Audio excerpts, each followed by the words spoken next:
Siamo al Centro per l'Impiego con Maria Elisabetta Bolisani, dirigente, e le chiediamo in cosa consiste questa iniziativa dell'Employers Day e come è nata.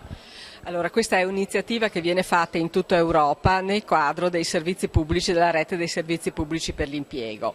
È stata sponsorizzata, promossa dal Ministero del Lavoro e dalla Regione Veneto con due tipi di incontri, tipi di eventi. Il Recruitment Day, che è questa mattina è qui al Centro per l'Impiego di Vicenza, dove abbiamo una cinquantina di aziende che fanno colloqui di candidati preselezionati dal Centro per l'Impiego per ricoprire più di un centinaio di posti per tutta la provincia di Vicenza.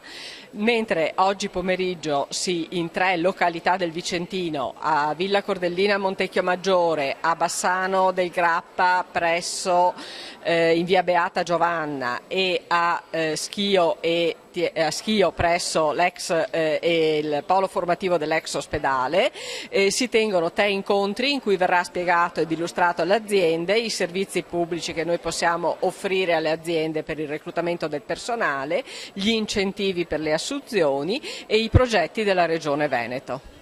Sa darci circa una stima delle persone che hanno partecipato a questa iniziativa al momento?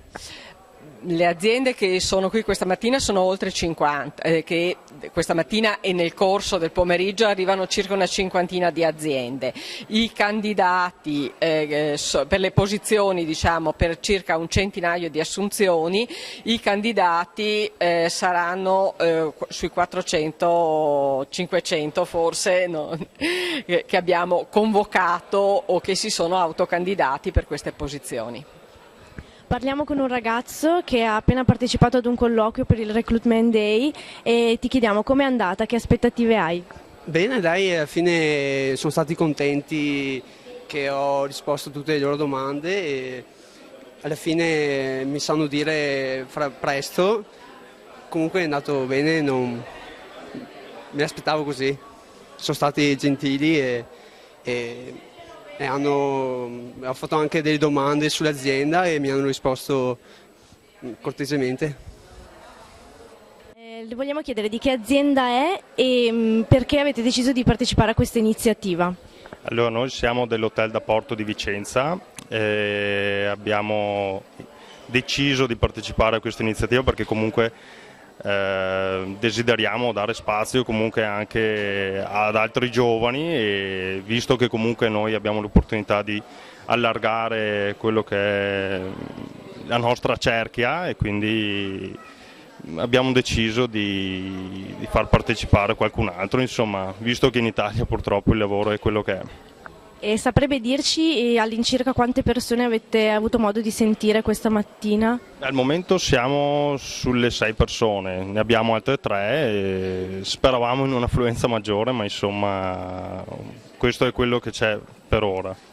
E come le sono sembrate le persone che avete sentito, volenterose, che impressione avete avuto? Diciamo che la maggior parte si è molto volenterosa e ha fame, diciamo, ecco, quello è l'importante, noi cerchiamo figure che comunque non siano solo figure ma abbiano anche magari idee e comunque vogliano arrivare, insomma. Il primo non tanto bene, il secondo dai ho speranza di avere una possibilità, dai. Per che aziende si è presentata? Per una catena alimentare, quindi ho speranza che mi chiamino, insomma, ecco. Adesso dovrò affrontare il colloquio con la ditta e spero, perché visto che oggi è molto difficile, sono 3 anni che sono a casa dal lavoro, quindi l'età non aiuta, quindi questa è una bella opportunità che hanno dato, insomma, alle persone, chissà che vada in porto, che la continuino a fare, perché è una bella iniziativa secondo me questa. Tra quanto le faranno sapere? Penso un brevi giorni mi ha detto, quindi spero, insomma, ecco.